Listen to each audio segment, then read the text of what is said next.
Hello guys, अब हम लोग आ गए हैं previous year question NEET electrostatics के 2015 के क्वेश्चन पे। तो यहाँ पे शुरू करते हैं हम लोग। ये रहा आपका फर्स्ट क्वेश्चन, ठीक है। क्या है question? A parallel air capacitor of capacitance C is connected to a cell, ठीक है। क्या कहा गया? सेल से कनेक्टेड है, of EMF B and disconnected and dielectric slab of dielectric K which can be just fill the air gap. Now which of the following is incorrect? एक चीज तो पहले आपको समझना है, यहाँ पे आपको क्या पूछा गया है, इनकरेक्ट कौन सा है। ये पहले आपको ध्यान देना है कि इनकरेक्ट कौन सा है, करेक्ट नहीं। दूसरी बात, जैसे ही आप कोई कैपेसिटर है और उसके अंदर डाइलेक्ट्रिक्स डाल देते हैं तो आपको कुछ चीज़ें हमेशा आपको याद रखनी चाहिए कि जो कैपेसिटी है वो K टाइम्स बढ़ जाता है, इलेक्ट्रिक फील्ड K टाइम्स कम हो जाता है, पोटेंशियल K टाइम्स कम हो जाता है, एनर्जी भी K टाइम्स कम हो जाता है, ठीक है।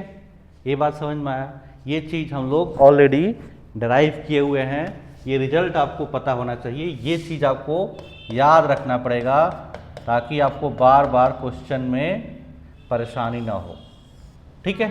अब आइए अपने ऑप्शन पे देखिए। फर्स्ट में कहा गया potential difference between the plates decreases by K times. देख लीजिए यहाँ पे पोटेंशियल डिफरेंस क्या है, K टाइम्स डिक्रीज हो रहा है, मतलब ये सही है। Energy stored in capacitor decreases by K times, यहाँ देख लीजिए एनर्जी स्टोर भी K टाइम्स डिक्रीज हो रहा है, इसका मतलब ये भी सही है।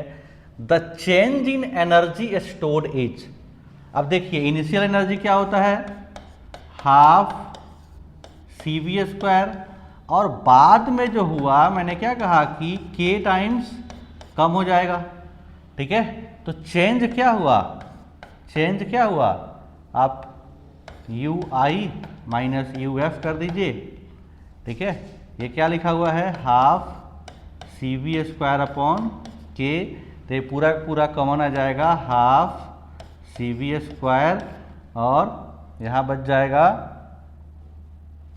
फाइनल माइनस इनिशियल करिए क्योंकि यहाँ पे 1/K के टर्म में है, तो फाइनल, एक मिनट में मिटा ही देता हूँ, फाइनल माइनस इनिशियल करिए यहाँ पे क्योंकि 1/K के टर्म में यहाँ पे है, ठीक है। तो डेल्टा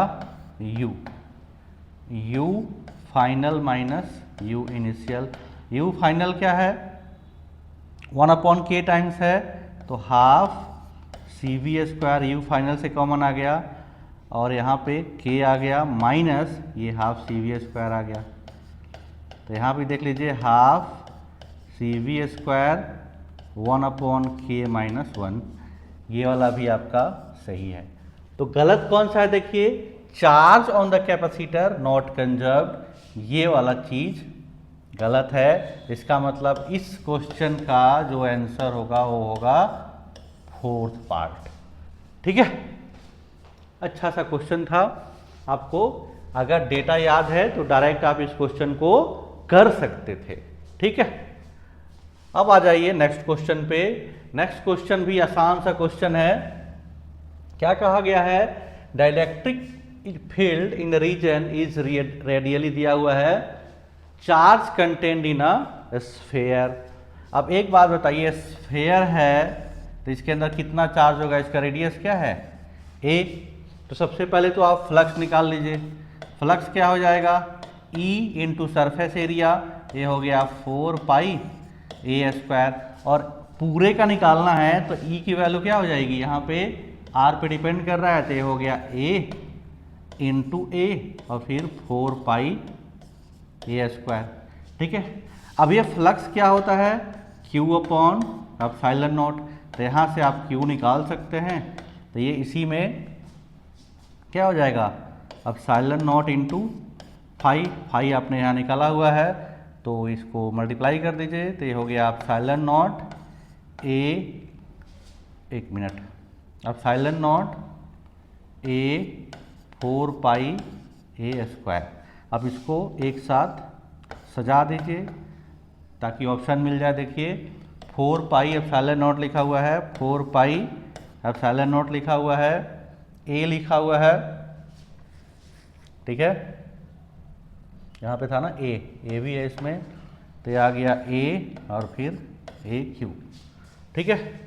तो यहाँ से आपका कौन सा ऑप्शन हो जाएगा, ऑप्शन नंबर 3, ठीक है। ये आपका फ्लक्स था और आपको गॉस लॉ से पता है कि फ्लक्स जो होता है Q अपॉन एप्सिलॉन नॉट होता है, तो इसी का इस्तेमाल किया हमने, यहाँ से एप्सिलॉन नॉट इंटू फ्लक्स कर दिया, ठीक है। आसान सा क्वेश्चन था, इसमें कुछ खास था नहीं, ठीक है। नेक्स्ट क्वेश्चन पे आ जाइए। नेक्स्ट क्वेश्चन क्या है, कहा गया है parallel plate air capacitor has capacity C, distance, force of attraction पूछा गया है इसमें। देखिए फोर्स पूछा जा रहा है आपसे, ठीक है।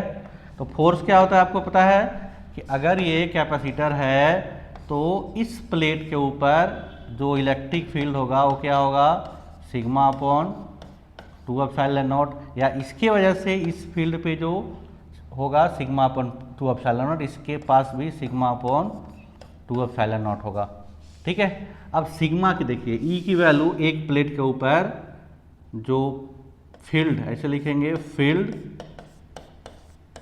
Eight one plate, field at one plate क्या हो गया, sigma upon 2 epsilon not. Sigma होता है Q upon A 2 epsilon not.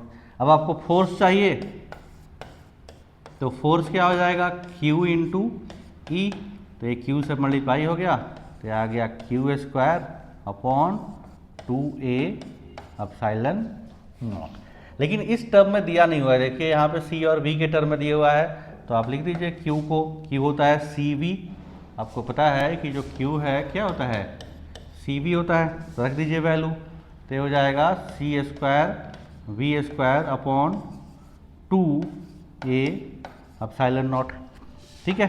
अब यहाँ से थोड़ा सा और सॉल्व करिए इसको, ये F की वैल्यू आ गई क्या, C को, एक C को आप लिख लीजिए अलग, epsilon not A upon D, एक C को अलग लिख लिया, और फिर C V square upon 2a epsilon not, ये 2 एप्सिलॉन नॉट कट गया, ठीक है। तो यहाँ से F की वैल्यू क्या आ गई, CV स्क्वायर अपॉन 2D, ये आपका आंसर होगा। देखिए कौन सा ऑप्शन है, ऑप्शन 3, ठीक है। थोड़ा सा क्वेश्चन था। अब आते हैं इसमें नेक्स्ट क्वेश्चन पे, ये आपका इलेक्ट्रिक फील्ड और पोटेंशियल के बीच रिलेशनशिप पे क्वेश्चन है। आपको पता है कि जो E होता है minus delta B upon delta R होता है, EX अगर आपको निकालना होगा तो ये होगा minus delta B upon delta X, ठीक है। अब इसको पार्शियल डिफरेंशिएशन करना पड़ेगा इसको, तो क्या लिखेंगे, माइनस डेल्टा एक्स, और ये है 6xy minus Y plus 2yz। अभी पार्शियल डिफरेंशिएशन देखिए कि अगर आप x के टर्म में कर रहे हैं तो बाकी सारे कांस्टेंट रहेंगे, y कांस्टेंट ट्रीट होगा, z कांस्टेंट ट्रीट होगा, ठीक है। तो यहाँ से आपका क्या आ जाएगा, देखिए यहाँ पे x है तो ये आ गया माइनस 6y, यहाँ पे x नहीं है तो ये 0 हो गया, यहाँ पर भी x नहीं है तो ये 0 हो गया, देख लीजिए, ठीक है ना। इसमें केवल x था, इसमें x नहीं था, इसमें x नहीं था, तो ये माइनस 6y आ गया, ठीक है। तो EX की वैल्यू आ गई, ठीक है। वैसे ही आप EY की वैल्यू निकाल लीजिए, EY क्या होगा, minus delta V upon delta Y, तो minus delta upon delta Y, और वैल्यू रखिए, ये हो गया 6xy minus y plus 2yz। अब इसमें देखिए y के टर्म में हो रहा है, तो जहाँ जहाँ y है ओ डिफ्रेंशिएट होगा, बाकी कांस्टेंट रहेगा, तो यहाँ भी y है, यहाँ भी y है, यहाँ भी y है, तो आ गया -6x plus Y minus 2z। ये आपका ई वाई की वैल्यू आ गई। ठीक है, सिमिलरली आप यहाँ पे यहीं पे निकाल लेता हूँ मैं ई जेड की वैल्यू क्या होगी, minus delta B upon delta Z. Z देखो इसमें भी नहीं है, इसमें भी नहीं है, केवल इसमें है, तो आ जाएगा -2y। अब पूछा कहाँ पे गया है, देखिए पूछा गया है आपसे 110 पे। ठीक है, तो आपका जो ई आया, ठीक है 1 तो ई एक्स की वैल्यू क्या आ जाएगी, देखिए ई एक्स में रखेंगे तो ये हो गया -6। ठीक है, आई कैप ई वाई में रखेंगे 1 तो देखिए -6। ठीक है, यहाँ रख लो वैल्यू, तो ये -6 प्लस 1। ठीक है, और ये जेड तो 0 है, तो क्या आ गया -5। ठीक है, तो -5z, और इसमें रखेंगे 1 तो हो जाएगा -2 के कैप। ठीक है, तो ये ई की वैल्यू क्या आ गई, माइनस कॉमन ले लीजिए, तो आ गया 6i cap 5j cap plus 2k cap. कौन सा ऑप्शन है, देखिए इसमें से आ गया ऑप्शन नंबर 3। ठीक है।